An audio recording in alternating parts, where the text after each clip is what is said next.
Time now for an in-depth look at the market news, and for that I'm joined on the line by Dr. Kim Young-han, Professor of Economics at Sungkyunkwan University. Dr. Kim, thank you for coming on today. I'm happy to read you. Well, as we just heard, the South Korean parliament's passed the budget for next year, worth around 512 trillion won, or about $430 billion. It's the biggest budget in the country's history. What does this mean for the Korean economy? Well, we can say this kind of super-sized kind of budget has been mainly motivated by quite a sluggish performance of the Korean macroeconomic kind of activities.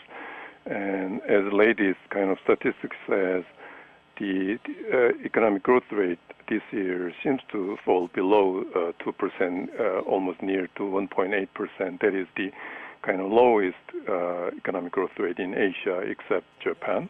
And also the leading industry, especially Korean export industry, has shown quite a poor performance throughout this year and showing the biggest drop in last month, that is around drop by 14.3%. And all these signs says that quite a kind of dismal picture for the future of the Korean economy, with the strong signal that not just a cyclical downturn, but a serious kind of a signal of the loss of the industrial competitiveness.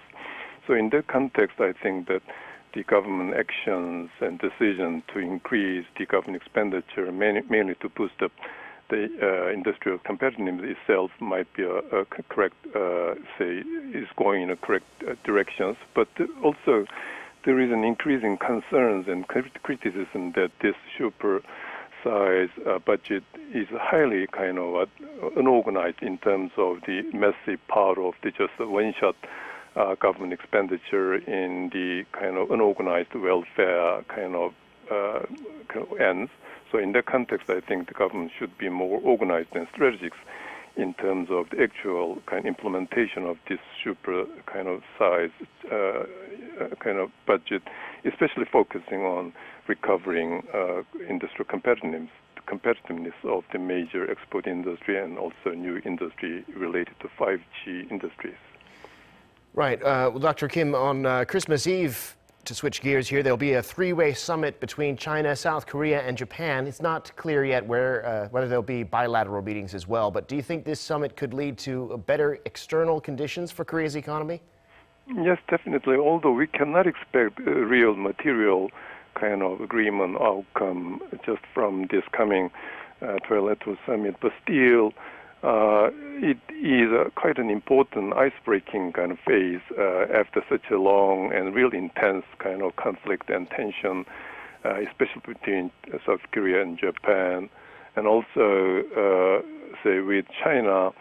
In addition to traditional kind of tensions over the military kind of issues, still with the increasing threat from North Korean side, kind of close collaboration between South Korea and China might provide lots of rooms to kind of soothe and calm down the possible increase in the kind of regional tension in Korean Peninsula. And I would say, especially if a bilateral summit is arranged between Japan and South Korea, probably I think this is a very good time to make some change in the general kind of mode of the two countries' collaboration. And I will say Japan has already achieved their political goal after taking their export control on the core part and components used in the Korean semiconductor industries, since they have already achieved their goal with the kind of massive political support from their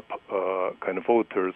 I think Japan is also seeking to some smooth exit from these tensions. So I think this is very high time for both countries to make some changes in terms of their collaboration and recover more kind of close relationship, and not only in the political context, but also in economic collaboration too.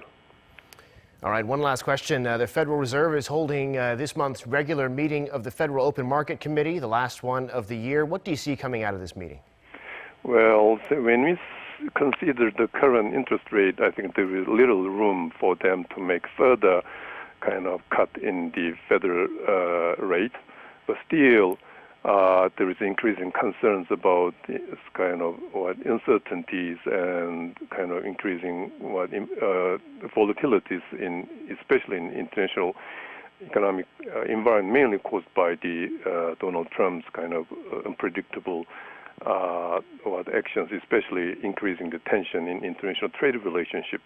But however, so even if there is a little room for us to expect a concrete measure in terms of reducing interest rates still, I would expect that federal, Fed meeting will make a clear statement that it will take every possible actions in case they observe additional material signs of the economic downturn. So, although in short, although we cannot expect real material action in short terms, but still they will make a clear statement that they will have heavy involvement in case there is a material signal for any possible downturn, which is highly worried factors in next year.